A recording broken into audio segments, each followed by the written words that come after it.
Hello students, ORM 1 में हम लोग इंट्रोडक्शन पढ़ चुके हैं रिएक्शन मैकेनिज्म का, और उसका सेकंड पार्ट में हम लोगों ने एसिड बेस रिएक्शंस पढ़ी थी। अब हम लोग थर्ड पार्ट पढ़ेंगे ORM 1 का, ऑर्गेनिक रिएक्शन मैकेनिज्म फर्स्ट का, nucleophilic addition reactions. Nucleophilic addition reaction वैसे तो polar multiple bond containing compound देते हैं, और हम लोगों के सिलेबस में एल्डिहाइड कीटोन जो चैप्टर है उसमें ये रिएक्शंस पूछी जाती हैं, उसी का पार्ट है। वैसे ही वहीं पढ़नी चाहिए, लेकिन शुरुआत एक बेसिक प्लेटफॉर्म तैयार करने के लिए मैं यहाँ रिएक्शंस भी लूँगा, उनका मैकेनिज्म भी लूँगा, और जो स्पेसिफिक रिएक्शंस आएंगे, कोई नेम रिएक्शंस आएंगे, वो हम लोग एल्डिहाइड कीटोन चैप्टर में ही लेंगे। तो आप लोग हेडिंग डाल लीजिए। थर्ड पॉइंट है न्यूक्लियोफिलिक एडिशन रिएक्शन, जिसे मैं शॉर्ट में AN means nucleophilic, A means addition reaction से इंडिकेट कर रहा हूँ। ये रिएक्शन देते हैं polar multiple bond containing compound. तो आप लिख लीजिए first, this reaction is given by polar multiple bond containing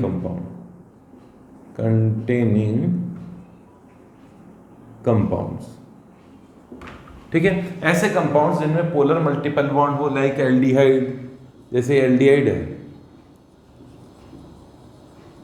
इस एल्डिहाइड में ये पोलर मल्टीपल बॉन्ड है, ऑक्सीजन की इलेक्ट्रोनेगेटिविटी कार्बन से ज़्यादा होती है, तो कार्बन से यहाँ नेगेटिव हुआ, यहाँ पॉजिटिव हुआ। इस पॉजिटिव चार्ज पर न्यूक्लियोफाइल इजीली अटैक कर सकता है यहाँ, क्योंकि यहाँ पॉजिटिव चार्ज इतना अच्छा होगा, न्यूक्लियोफाइल उतने आसानी से अटैक करेगा। जैसे ये कोई कीटोन है, तो कीटोन और एल्डिहाइड का तो केस एक जैसा ही हो गया, ऑक्सीजन माइनस है और ये कार्बन प्लस है, कीटोन पर ये रिएक्शन होती है। एल्डिहाइड कीटोन की तो मान लीजिए कैरेक्टरिस्टिक रिएक्शन है ना।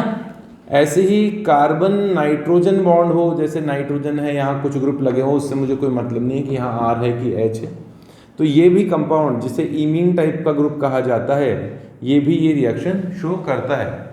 इसी तरह से कार्बन ट्रिपल बॉन्ड नाइट्रोजन हो, मतलब साइनाइड, तो साइनाइड भी ये रिएक्शन शो कर सकता है।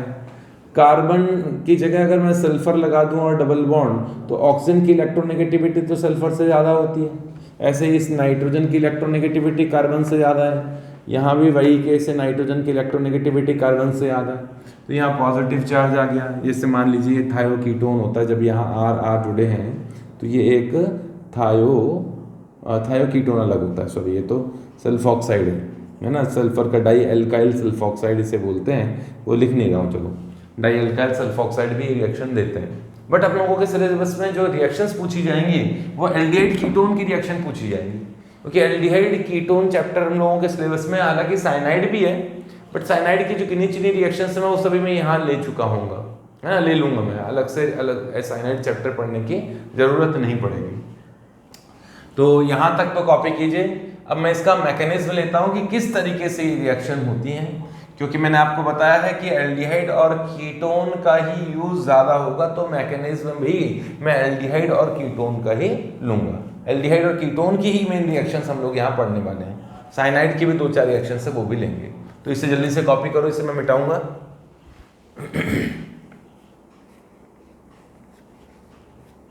हाँ, तो इसे मिटा देते हैं।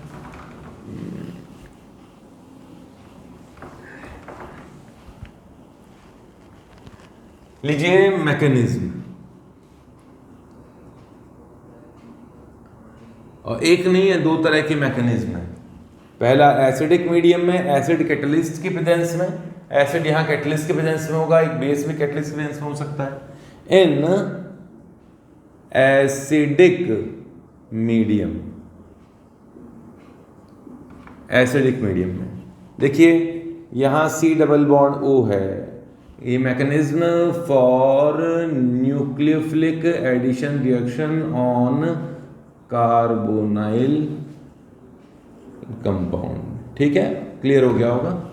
एसिडिक मीडियम में क्या होता है कि आप लोगों ने पहले एसिड डाल रखा है ना, एसिड डाला हुआ है, H+ डाला हुआ है, एसिडिक मीडियम में तो H+ तो है ही। तो ये तो रहा नेगेटिवली चार्ज, ये रहा पॉजिटिवली चार्ज। तो H+ कहाँ जाएगा, तुरंत जाके इस नेगेटिव से बॉन्ड में आ लेगा। तो यहाँ आ गया ऑक्सीजन और उस पर आ गया H, और ये पॉजिटिव चार्ज है ना। अब ये बॉन्ड इजीली टूट सकता है। ये बॉन्ड टूटेगा तो क्या होगा, यहाँ कार्बन पे आ गया पॉजिटिव चार्ज, ये OH है और कार्बन पे पॉजिटिव चार्ज आ गया। कहने का मतलब ये हुआ कि जिस कार्बन पे यहाँ पॉजिटिव चार्ज था एसिडिक मीडियम में, एसिड भी हो सकता है कई बार AlCl3 लुईस एसिड भी हो सकता है, एसिडिक मीडियम में जब ये H+ इस ऑक्सीजन के साथ बॉन्ड बना लिया होगा तो यहाँ पॉजिटिव चार्ज का मैग्नीट्यूड बढ़ जाएगा। इस कार्बन पर न्यूक्लियोफाइल इजीली अटैक कर सकता है, इसकी इलेक्ट्रोफिलिसिटी बढ़ गई है ना, इस कार्बन की इलेक्ट्रोफिलिसिटी बढ़ गई, इसलिए न्यूक्लियोफाइल इस पे इजीली अटैक कर सकता है। ये हो गया इसका स्टेप 1। स्टेप 1 में H+ आ गया और यहाँ जुड़ गया, ये रही उसकी रेजोनेटिंग स्ट्रक्चर। ठीक है, ये मतलब जो इंटरमीडिएट बना उसकी रेजोनेटिंग स्ट्रक्चर है। अब स्टेप 2 में इस इंटरमीडिएट पर जो यहाँ बना रखा है, ये इसी इंटरमीडिएट पे मैं यहाँ अलग से लिख रहा हूँ, वैसे इसको ये बना ही दिया पहले ही। ये इसकी रेजोनेटिंग स्ट्रक्चर है, रेजोनेटिंग से समझते होंगे, ये इलेक्ट्रॉन वापस ले ले तो इसका ऐसा स्ट्रक्चर बनेगा, वो मैंने बता ही रखा है। अब नेक्स्ट स्टेप जो सेकंड स्टेप है उसमें न्यूक्लियोफाइल आकर जुड़ता है। न्यूक्लियोफाइल पहले आके क्यों नहीं जुड़ा, क्योंकि आपने एसिड डाल रखा था। अगर एसिड डाला नहीं होता तो न्यूक्लियोफाइल भी पहले आके इस कार्बन पे बॉन्ड बना सकता था। तो एसिड डालता था तो एसिड की तो H+ नेगेटिव चार्ज से रिएक्शन काफ़ी फास्ट करता है। तो न्यूक्लियोफाइल आकर यहाँ कार्बन पर बॉन्ड बनाएगा। क्यों, इस ऑक्सीजन पे क्यों नहीं बनाया, क्योंकि ऑक्सीजन पे वैकेंट ऑर्बिटल ही नहीं है, कार्बन पर वैकेंट ऑर्बिटल है। तो इस कार्बन के साथ बॉन्ड बनेगा और ये बॉन्ड बन गया न्यूक्लियोफाइल का, और यहाँ OH तो हो ही गया। ये रिएक्शन इस तरीके से कंप्लीट होती है। यहाँ इस H+ की रिएक्शन O- से होती है ना यहाँ से, तो ये काफ़ी फास्ट स्टेप है, ये फास्ट स्टेप है। ये कंपैरेटिवली स्लो स्टेप होता है, स्लो स्टेप। ठीक है, और इतना तो आप लोगों को पता ही होगा कि किसी रिएक्शन में अगर कोई रिएक्शन एक से ज़्यादा स्टेप्स में होती है तो जो सबसे स्लो स्टेप होता है वो RDS कहलाता है, मतलब रेट डिटरमाइनिंग स्टेप कहलाता है। ठीक है, इस रिएक्शन को लिखो। मैं RDS क्या होता है ये थोड़ा सा इंट्रोडक्शन दूंगा, क्योंकि जो 12th पास स्टूडेंट है वो तो बहुत अच्छी तरह ये चीज़ समझ जाते हैं, लेकिन यही चैप्टर 12th वाले स्टूडेंट्स को भी तो पढ़ना होता है। तो 12th वाले स्टूडेंट्स ने अगर केमिकल काइनेटिक्स नहीं पढ़ी हुई है तो उन्हें RDS समझने में थोड़ा तकलीफ होगी, क्योंकि उनके लिए पहली बार ये टर्म यूज़ हो रहा है।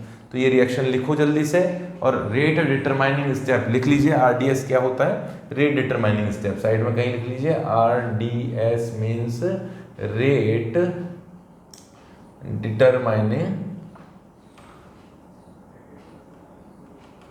Step, rate determining step. ठीक है, अब इस रिएक्शन को न्यूक्लियोफिलिक एडिशन क्यों कहा गया, इसे इलेक्ट्रोफिलिक एडिशन भी तो कहा जा सकता था, जुड़ तो दोनों ही रहे हैं। ये रहा इलेक्ट्रोफाइल, ये रहा न्यूक्लियोफाइल, न्यूक्लियोफाइल जैसा भी हो।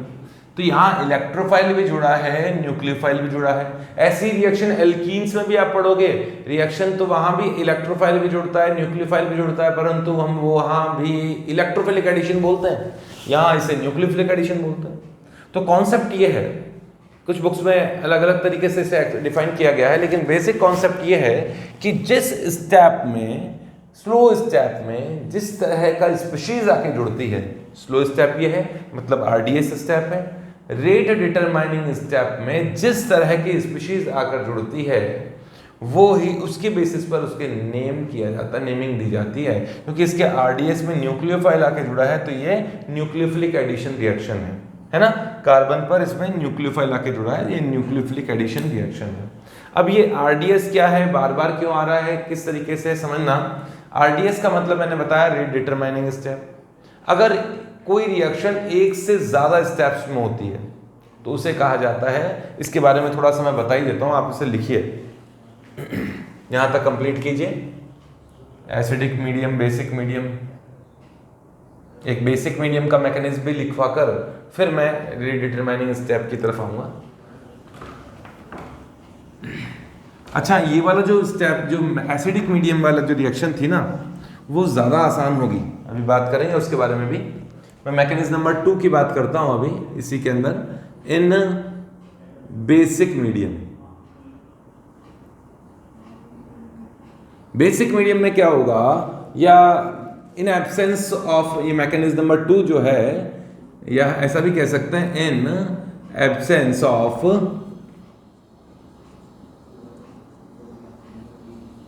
एसिड, एसिड के एब्सेंस में जो रिएक्शन है, तो आपने एसिड नहीं लिया इस बार, एसिड नहीं लिया तो न्यूक्लियोफाइल आके अटैक करेगा यहाँ पर, है ना।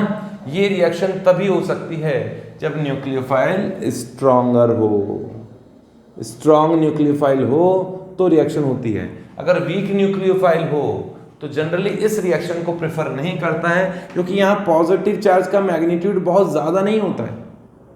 अगर यहाँ पॉजिटिव चार्ज का मैग्नीट्यूड बहुत ज़्यादा होता तो न्यूक्लियोफाइल आसानी से अटैक करता। जनरली यहाँ इस पर पॉजिटिव चार्ज का मैग्नीट्यूड कम होता है, इलेक्ट्रोफिलिसिटी कम होती है, इसलिए उस पर वही न्यूक्लियोफाइल अटैक कर सकता है जो खुद स्ट्रांग हो। तो ये कब होती है, ये एसिड के एब्सेंस में है, या फिर ऐसा भी कह सकता हूँ in presence of strong nucleophile. इससे पहले जो मैंने रिएक्शन बताई थी एसिडिक मीडियम में, वो वीक न्यूक्लियोफाइल की प्रेजेंस में ज़्यादा प्रेफरेबल है। जैसे H2O की प्रेजेंस में, जैसे अल्कोहल की प्रेजेंस में रिएक्शन करना चाहें तो हम लोग उस केस में एसिडिक मीडियम में रिएक्शन करते हैं। मैंने बताया एसिडिक मीडियम में कार्बन पे पॉजिटिव चार्ज बढ़ जाएगा, इसलिए वीक न्यूक्लियोफाइल भी अटैक कर सकता है। लेकिन अब यहाँ आपने एसिडिक मीडियम तो लिया नहीं, तो न्यूक्लियोफाइल कैसा होना चाहिए, स्ट्रॉन्ग न्यूक्लियोफाइल ही होना चाहिए। तो ये रिएक्शन स्ट्रॉन्ग न्यूक्लियोफाइल की प्रेजेंस में कार्बन पे अटैक हुआ, यहाँ आके जुड़ गया न्यूक्लियोफाइल और O- बना, ये इसका स्टेप 1 हो गया। यहीं लिख देता हूँ एक साथ ही, ये फर्स्ट स्टेप है। नेक्स्ट स्टेप में इलेक्ट्रोफाइल आया, जैसे आपने उसमें एसिड डाल दिया, H+ डाल दिया, तो ये यहाँ आके माइनस में तुरंत जुड़ जाएगा। ये तो बहुत ईजी सी रिएक्शन है। तो न्यूक्लियोफाइल जुड़ गया, यहाँ OH आ गया। ये कंपैरेटिवली स्लो स्टेप है, ये स्टेप 2 फास्ट स्टेप होगा, ये होता है फास्ट स्टेप। और ये एक्सपेरिमेंटल है, ये मैं मेरी मर्जी से नहीं कह रहा हूँ, तुमने सोचा हो कि मैंने अपने हिसाब से बोल दिया हो। और ये स्लो स्टेप है, और जो स्लो स्टेप होता है वही होता है RDS, रेट डिटरमाइनिंग स्टेप। ठीक है, वापस बोलूंगा, एसिडिक मीडियम की प्रेजेंस में रिएक्शन ज़्यादा सुगमता से हो जाती है, वीक न्यूक्लियोफाइल भी रिएक्शन कर लेता है। क्यों? क्योंकि उस केस में यहाँ पॉजिटिव चार्ज का मैग्नीट्यूड बढ़ जाता है। लेकिन एसिडिक मीडियम नहीं है तो न्यूक्लियोफाइल अपने ही दम पे रिएक्शन करेगा, जो दमदार होगा वो रिएक्शन कर लेगा। तो यहाँ तक का तो कंप्लीट कर लो। अब मैं कुछ बेसिक कॉन्सेप्ट बताऊंगा रिएक्शन की काइनेटिक्स रिलेटेड, क्योंकि पहली बार रिएक्शन का मैकेनिज्म आ रहा है तो उसका काइनेटिक्स आपको बता देना चाहिए। तो ये रिएक्शंस कंप्लीट करो, इसे मैं मिटा देता हूँ। तो हेडिंग डाल लीजिए, ये एडिशन हम लोग वापस पढ़ेंगे, लेकिन उससे पहले एक छोटा सा पॉइंट है, general introduction of chemical kinetics, है ना। केमिकल काइनेटिक्स से रिलेटेड बेसिक पॉइंट मुझे बताने हैं। देखो, कोई रिएक्शन अगर एक ही स्टेप में कंप्लीट हो जाती है, डायरेक्ट A और B की रिएक्शन हुई और प्रोडक्ट बन गया, तो ये रिएक्शन कहलाती है एलिमेंट्री रिएक्शन या सिंपल रिएक्शन। अगर कोई रिएक्शन एक से ज्यादा स्टेप्स में कंप्लीट होती है, मतलब A से B बना, B से C बना और C के बाद में प्रोडक्ट बना, 3 स्टेप में हो गई या 2 स्टेप में हो गई, तो वो रिएक्शंस कहलाती है कॉम्प्लेक्स रिएक्शंस। क्लियर है? समझ गए होंगे। अगर कोई कॉम्प्लेक्स रिएक्शन है, जैसे मैं सिंपल रिएक्शन की बात करता हूं, मान लीजिए कि ये ऐसी कोई सिंपल रिएक्शन है, ये फर्स्ट पॉसिबिलिटी है ना, सिंपल रिएक्शन या एलिमेंट्री रिएक्शन।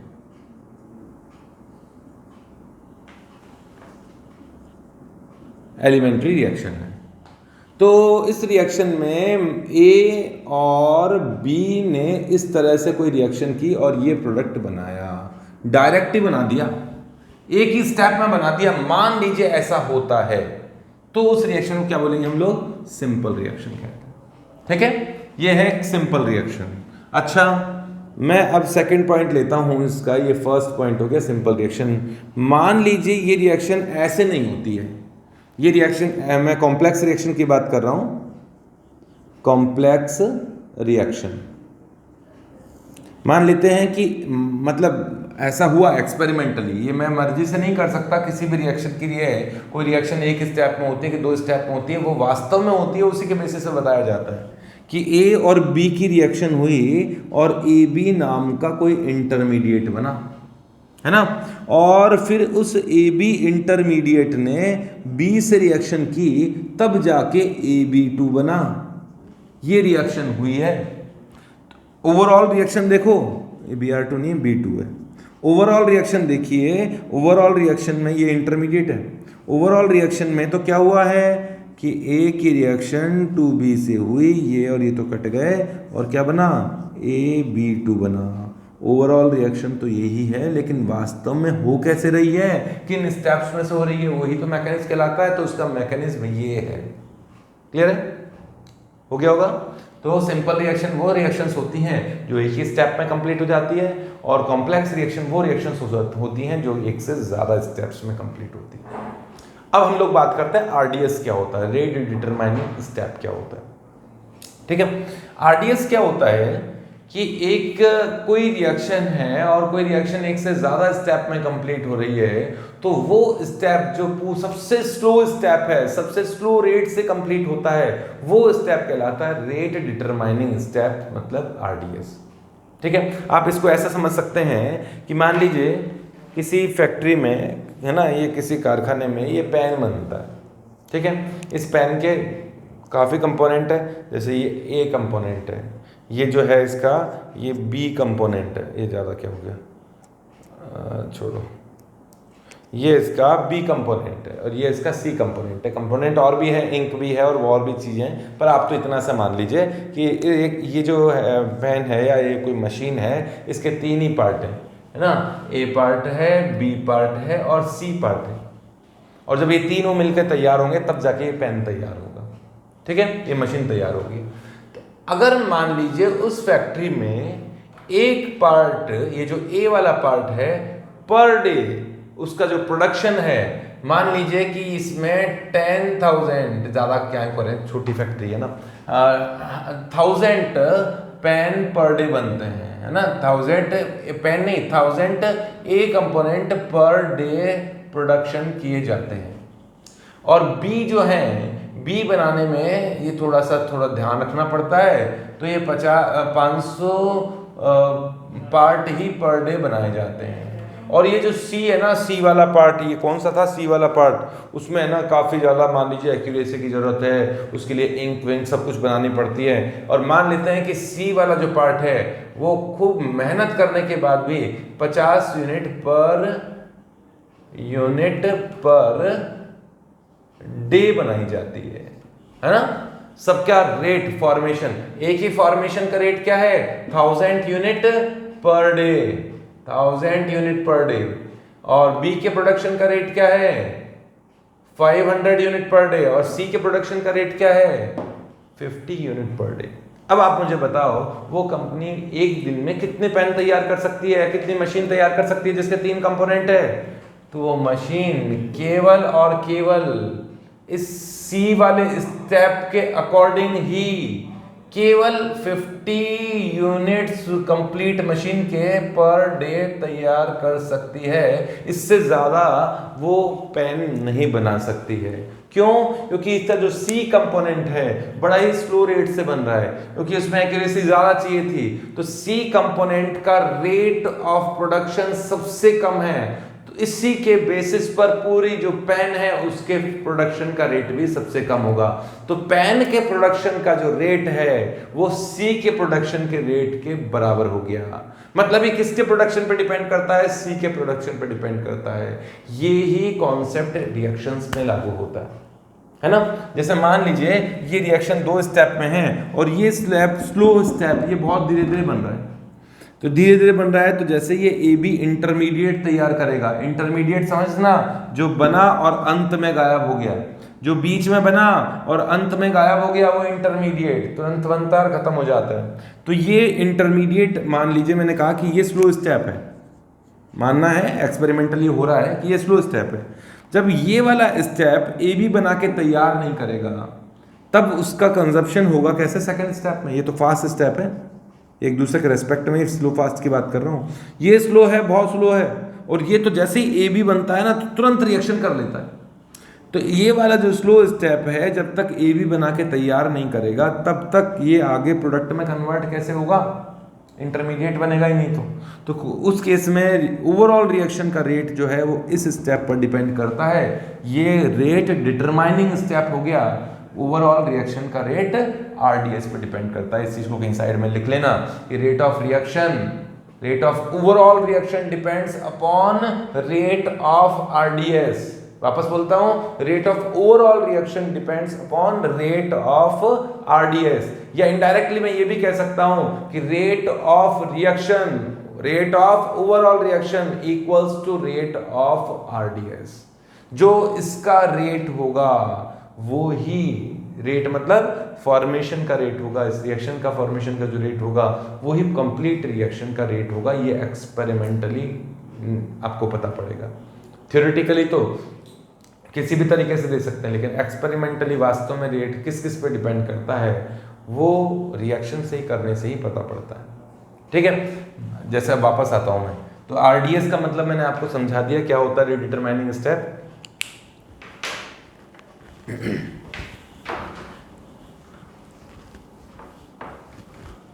हाँ, रेट डिटरमाइनिंग स्टेप। हाँ, मैं वापस आता हूँ, एक रिएक्शन है ये, वापस शुरुआत से शुरू करते हैं। एक रिएक्शन है, इस रिएक्शन में ये सिंपल रिएक्शन है, एक ही बार में कंप्लीट हो जाती है। तो उस केस में रेट ऑफ रिएक्शन किस किस पे डिपेंड करेगी, आप लोगों को ये पता ही होगा कि लॉ ऑफ मास एक्शन आप लोगों ने पढ़ा होगा केमिकल काइनेटिक्स में, और वही केमिकल काइनेटिक्स में नहीं, केमिकल इक्विलिब्रियम से शुरुआत हुई होगी। केमिकल इक्विलिब्रियम में, केमिकल काइनेटिक्स में, काइनेटिक्स में तो आगे आएगा, लेकिन इक्विलिब्रियम में हम लोग ये पढ़ चुके होते हैं कि रेट ऑफ रिएक्शन जो डिपेंड करता है वो रिएक्टेंट की कॉन्सेंट्रेशन के डायरेक्टली प्रोपोर्शनल होता है।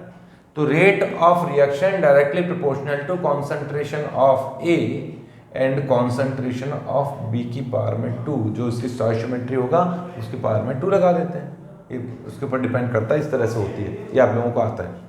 तो सिंपल रिएक्शन के लिए अगर मान लेते हैं रिएक्शन सिंपल होती है तो रेट ऑफ रिएक्शन किस किसी कॉन्सेंट्रेशन पे डिपेंड करता है, ए की कॉन्सेंट्रेशन पे भी और बी की कॉन्सेंट्रेशन की पावर में 2 है। यहां इनकी पावर में जो है वो स्टोइचियोमेट्री है ना, स्टोइचियोमेट्री कोएफिशिएंट लगा है, ये स्टोइचियोमेट्री कोएफिशिएंट नहीं है, इनको बोलते हैं ऑर्डर ऑफ रिएक्शन। जैसे ये रिएक्शन जो है ए के रेस्पेक्ट में फर्स्ट ऑर्डर की रिएक्शन है, ये रिएक्शन जो है बी के रेस्पेक्ट में सेकंड ऑर्डर की रिएक्शन है, और overall order of reaction equals to 3 है, इन दोनों का सम है। क्लियर है? वापस बोलता हूं, ए के रेस्पेक्ट में ये फर्स्ट ऑर्डर की रिएक्शन है, बी के रेस्पेक्ट में ये सेकंड ऑर्डर की रिएक्शन है, इसकी पावर में जो भी लिखा हुआ है, और ओवरऑल रिएक्शन इन दोनों का सम मतलब थर्ड ऑर्डर की रिएक्शन है ना। ये मैंने लिखा नहीं, मैं केवल इतना लिखता हूं कि ये थर्ड ऑर्डर रिएक्शन है। ठीक है, थर्ड ऑर्डर कैसे है, मान लीजिए इसी कॉन्सेंट्रेशन आपने कांस्टेंट कर दिया और इसी कॉन्सेंट्रेशन को डबल कर दिया। एक एक्सपेरिमेंट किया जिसमें इसकी कॉन्सेंट्रेशन कुछ थी और उससे एक्सपेरिमेंट करके रेट आइडेंटिफाई किया। अब मैं एक ही कॉन्सेंट्रेशन, अब सेकंड एक्सपेरिमेंट कर रहा हूं, एक ही कॉन्सेंट्रेशन को तो उतना ही रहने दिया जितना फर्स्ट एक्सपेरिमेंट में था, और बी की कॉन्सेंट्रेशन को बढ़ा के डबल कर दिया, तो रेट ऑफ रिएक्शन 4 टाइम्स बढ़ जाएगी क्योंकि उसकी पावर में 2 है। ये तो एक्सपेरिमेंटली होगा कि रेट ऑफ रिएक्शन पहले बहुत तेजी से होने लगी और तेजी से होने लगी। मान लीजिए बी की कॉन्सेंट्रेशन को मैंने कांस्टेंट रखा, उतना ही रखा, कोई चेंज नहीं किया, और ए की कॉन्सेंट्रेशन को मैंने डबल किया, तो रेट ऑफ रिएक्शन डबल ही होगी, मतलब उसकी पावर में 1 है। ये एक्सपेरिमेंटली निकाला जाता है रेट ऑफ रिएक्शन टाइट्रेशन से या अलग अलग मेथड से निकाला जा सकता है। तो मैं बात कर रहा था कि ये थर्ड ऑर्डर की रिएक्शन हुई। ठीक है, आ जाओ, चलो हटाओ सिंपल रिएक्शन को। अब मैं मान लेता हूं कि ये जो रिएक्शन है वो 2 स्टेप में हो रही है। हाँ, ये रिएक्शन 2 स्टेप में हो रही है और वह ऐसे हो रही है, इस तरीके से हो रही है। और वो हमें कैसे पता पड़ा, वो एक्सपेरिमेंट करके पता पड़ा। कैसे, अभी मैं तुम्हें ये मानते हुए कर रहा हूं कि हाँ ये स्लो स्टेप जो है, ये आरडीएस वाला स्टेप है, ये फर्स्ट स्टेप है। तो rate of overall reaction rate of reaction, पूरी रिएक्शन की बात कर रहा हूं, इस रिएक्शन की, वो किसके बराबर होगा? रेट ऑफ आरडीएस के, रेट ऑफ आरडीएस, है ना। और आरडीएस का रेट क्या है? आरडीएस का रेट होगा इन दोनों की कॉन्सेंट्रेशन, क्योंकि आरडीएस के लिए रिएक्टेंट कौन है? ये इस फास्ट स्टेप के लिए रिएक्टेंट कौन है? ये तो फास्ट स्टेप का रेट इन दोनों की कॉन्सेंट्रेशन के डायरेक्टली प्रोपोर्शनल होगा, लेकिन ये जो ये वाला स्टेप है वो इन दोनों की कॉन्सेंट्रेशन पर डिपेंड करेगा, जो कि डायरेक्टली प्रोपोर्शनल होगा किसके? Concentration of A and concentration of B के, है ना। अगर रिएक्शन इस तरीके से होती है और फर्स्ट स्टेप आरडीएस है, तो ये बी की कॉन्सेंट्रेशन जो है उसकी पावर में 1 ही रहेगा। मतलब ए के रेस्पेक्ट में ये फर्स्ट ऑर्डर की रिएक्शन है, बी के रेस्पेक्ट में ये सेकंड ऑर्डर की बी के रेस्पेक्ट में भी ये फर्स्ट ऑर्डर की रिएक्शन है, और ओवरऑल ये सेकंड ऑर्डर की रिएक्शन है कि दोनों के रेस्पेक्ट में जो दोनों की पावर में है उनको सम कर दिया जाता है। अब जब आप रिएक्शन को, इसी कॉन्सेंट्रेशन को डबल करोगे तो रिएक्शन का रेट डबल होगा, इसी कॉन्सेंट्रेशन को डबल करोगे तो रिएक्शन का रेट डबल होगा, और दोनों की कॉन्सेंट्रेशन का रेट डबल करोगे तो रिएक्शन का रेट 4 गुना बढ़ जाएगा। ठीक है। नेक्स्ट एक और केस बना के देता हूं। ये केस नंबर 2 था, है ना, ये केस नंबर 1 था, ये केस नंबर 2 था, और कॉम्प्लेक्स रिएक्शन का ही एक और केस लेता हूं, थर्ड। यही रिएक्शन है, और ये रिएक्शन ऐसा मानते हुए कर रहा हूं कि पहले तो बी की रिएक्शन, बी के 2 पार्ट आपस में कंबाइन होते हैं। अरे क्या है, बी के 2 पार्ट आपस में कंबाइन होते हैं और कोई इंटरमीडिएट B2 बनता है, और वो B2 इंटरमीडिएट जाके फिर ए कंपोनेंट से रिएक्शन करके AB2 बनाता है। अभी तो मैं केवल डायरेक्ट बता रहा हूँ इस तरीके से। ये भी कॉम्प्लेक्स रिएक्शन है, और मैं इसको भी आरडीएस मानते हुए तुम्हें कुछ कॉन्सेप्ट समझाना चाहता हूँ। तो अगर ये स्टेप आरडीएस है, तो ओवरऑल रिएक्शन जो है वो रेट ऑफ रिएक्शन किस पे डिपेंड करेगा? आरडीएस पर। Overall rate of reaction equals to rate of RDS, which is depends on concentration of B, और B की पावर में आएगा 2, A की पावर में तो 0 है, A तो है ही नहीं इसमें, इसलिए A के रेस्पेक्ट में ये 0 ऑर्डर की रिएक्शन है, बट B के रेस्पेक्ट में ये सेकंड ऑर्डर की रिएक्शन है। अब मैं आता हूं वापस, इतना कुछ बोल दिया, अब मैं वापस आ रहा हूं, सुन लो। अब रिएक्शन है यही वाली, A की रिएक्शन 2B के साथ होती है और AB2 बनता है, और वो हो रही कैसे, वो हमें कैसे पता पड़ेगा? हम रिएक्शन के अंदर घुस के तो देख नहीं सकते कि वो आया मॉलिक्यूल इधर से, दूसरा मॉलिक्यूल इधर से, ये टकरा गया, प्रोडक्ट बन गया, ऐसा तो हो नहीं सकता, है ना, ऐसा नहीं होता है। तो एक्सपेरिमेंटली कैसे पता करेंगे? रिएक्शन में रेट ऑफ रिएक्शन देखा, है ना, फर्स्ट एक्सपेरिमेंट किया, ए और बी की कॉन्सेंट्रेशन कुछ ली थी, मान लीजिए 1 ली थी, और उसके बाद में रेट ऑफ रिएक्शन आइडेंटिफाई कर लिया एक्सपेरिमेंट से, टाइट्रेशन से, और भी कई मेथड्स है अपने पास में। फिर क्या किया आप लोगों ने? फिर ए की कॉन्सेंट्रेशन को उतना ही रहने दिया, बी की कॉन्सेंट्रेशन को डबल किया, और फिर हम लोगों ने रिजल्ट देखा कि रेट ऑफ रिएक्शन बढ़ी है कि कम हुई है, डबल हुई है कि ट्रिपल हुई है।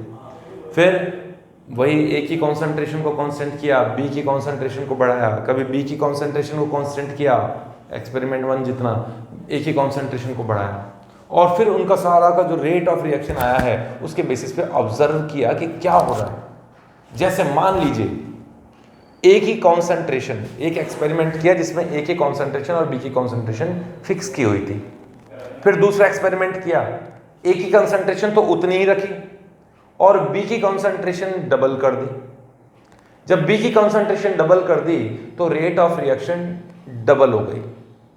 ठीक है, ए की कॉन्सेंट्रेशन फिक्स की मैंने और बी की कॉन्सेंट्रेशन डबल कर दी तो रेट ऑफ रिएक्शन डबल हो गई। इसका मतलब बी की पावर में 1 ही है।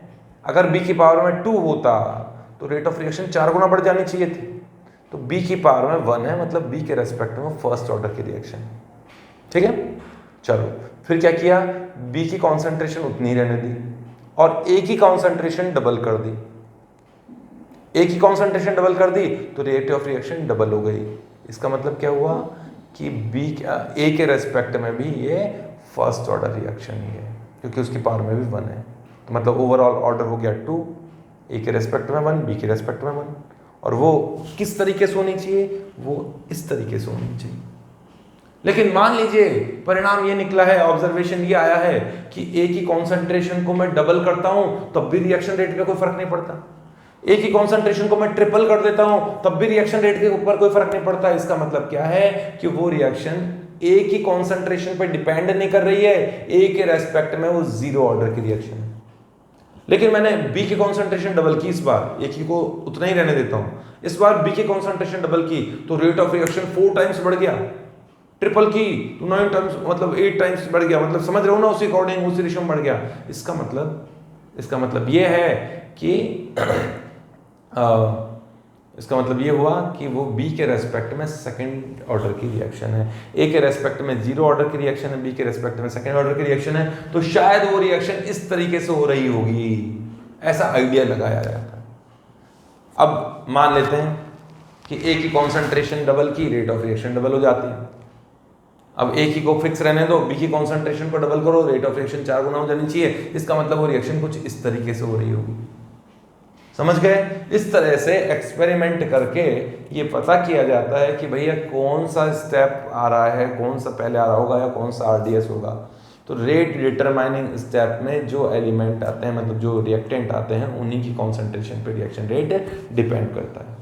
ये सारा काइनेटिक्स में आप लोग पढ़ोगे, मैं तो बिल्कुल छोटा सा पॉइंट बता रहा हूँ, तुम्हारे दिमाग में बीज डाल दिया, वहाँ वो बीज जाके पेड़ बनेगा, केमिकल काइनेटिक्स पढ़ोगे तो। ठीक है, हम लोग वापस आएंगे ऑर्गेनिक केमिस्ट्री पे। अच्छा, एक और चीज मैं बताना चाह रहा था, यहां तक का कुछ पोर्शन लिखना चाहो तो लिखो, वरना तो केवल समझने का ही है ये। ठीक है, आप लोगों ने लिख लिया होगा। हाँ, मैं काइनेटिक्स से रिलेटेड एक और बात बता रहा था आप लोगों को कि हर रिएक्शन के लिए, कंप्लीट होने के लिए एक मिनिमम एनर्जी लेवल को पार करना पड़ता है। कोई भी रिएक्शन है, जैसे मान लीजिए कि इस डायरेक्शन में तो एनर्जी है और इस डायरेक्शन में प्रोग्रेस ऑफ रिएक्शन है, प्रोग्रेस ऑफ रिएक्शन है, ये ग्राफ बनाना है ना। तो मान लीजिए यहाँ रिएक्टेंट की एनर्जी है, यहाँ प्रोडक्ट की एनर्जी है, तो ऐसा नहीं है कि रिएक्टेंट से डायरेक्ट प्रोडक्ट बन जाता है। जहां भी है वो रिएक्टेंट प्रोडक्ट की एनर्जी तो अपने हिसाब से होगी, ऐसा नहीं होता है। रिएक्शन में जब ये प्रोडक्ट में कन्वर्ट होता है तो एक मिनिमम एनर्जी बैरियर को पार करना पड़ता है। ये एनर्जी बैरियर है ना, ये वाला, इतनी एनर्जी इसे मिलेगी तब जाके प्रोडक्ट में कन्वर्ट होगा। तो हर रिएक्शन को प्रोडक्ट में कन्वर्ट होने के लिए एक मिनिमम एनर्जी लेवल को पार करना पड़ता है, और वो मिनिमम एनर्जी लेवल कहलाता है एक्टिवेशन एनर्जी। सुन लीजिएगा, एक्टिवेशन एनर्जी डेफिनेशन लिख लीजिएगा, minimum energy barrier which is required, minimum energy required for completion of reaction या कन्वर्जन इनटू प्रोडक्ट, वो कहलाता है एक्टिवेशन एनर्जी। हर रिएक्शन के लिए एक्टिवेशन एनर्जी होती है, हर स्टेप के लिए एक्टिवेशन एनर्जी होती है। जितनी एक्टिवेशन एनर्जी कम, रिएक्शन उतनी ही फेवरेबल, उतनी ही फास्ट, है ना, उतनी ही आसानी से रिएक्शन कंप्लीट होगी। अगर मान लीजिए ये दोनों रिएक्शन में से ये स्टेप स्लो है, तो मैं कह सकता हूं इस स्टेप की एक्टिवेशन एनर्जी कम है, इसलिए नहीं, सॉरी, ज्यादा है, ज्यादा एनर्जी चाहिए इसको, इसलिए स्लो हो रहा है। रिएक्शन तो एक कांस्टेंट टेम्परेचर पे हो रही होगी ना भाई, टेम्परेचर पे भी क्या होता है, देखो टेम्परेचर बढ़ाने से रेट ऑफ रिएक्शन बढ़ती है कई बार। कैसे कि टेम्परेचर, नॉर्मल टेम्परेचर पे मॉलिक्यूल में कॉलिजन होता रहता है, इन कॉलिजन्स के से ही एनर्जी मॉलिक्यूल्स जो होते हैं वो हायर एनर्जी स्टेट में पहुंचते हैं। कोई अच्छे कॉलिजन होते हैं, बढ़िया कॉलिजन होते हैं, इफेक्टिव कॉलिजन होते हैं, तो उससे मॉलिक्यूल एक्टिवेशन एनर्जी तक पहुंच जाते हैं, तब जाके रिएक्शन करते हैं।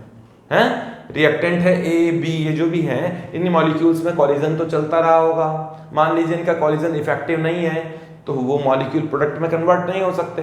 अगर वो इफेक्टिव कॉलिजन होने लगा तो वो प्रोडक्ट में कन्वर्ट होने लगेंगे। सारे कॉलिजन इफेक्टिव नहीं होते, कुछ ही कॉलिजन इफेक्टिव होते हैं। ये सारा आर्हेनियस थ्योरी ऑफ काइनेटिक्स में आप लोग पढ़ोगे। फिर भी मैंने कुछ बोला कि एक्टिवेशन एनर्जी क्या होती है, कि वो मिनिमम एनर्जी रिक्वायर्ड जो कि प्रोडक्ट में कन्वर्जन के लिए चाहिए। तो जो स्टेप के लिए एक्टिवेशन एनर्जी ज्यादा होती है एक्सपेरिमेंटली, वो ऐसे ही स्लो होता है। ठीक है, इंटरमीडिएट की एनर्जी हमेशा ट्रांजिशन स्टेट, इंटरमीडिएट, वो मैं सब आगे को बताऊंगा। तो यहाँ तक तो कॉपी करो, मैं वापस ऑर्गेनिक केमिस्ट्री में बढ़ता हूँ। मैं गलती से काइनेटिक्स की तरफ चला गया, जो कि मेरा फील्ड नहीं है, है ना। तो ऑर्गेनिक वालों का फील्ड की ऑर्गेनिक रिएक्शंस की तरफ जाता है। फील्ड आएगा कि ये जो काइनेटिक्स है इसको डिटेल में आप लोगों को फिजिकल केमिस्ट्री में पढ़ना पड़ेगा। ओके, ये लिखो जल्दी से, मैं इसे मिटा ही देता हूँ।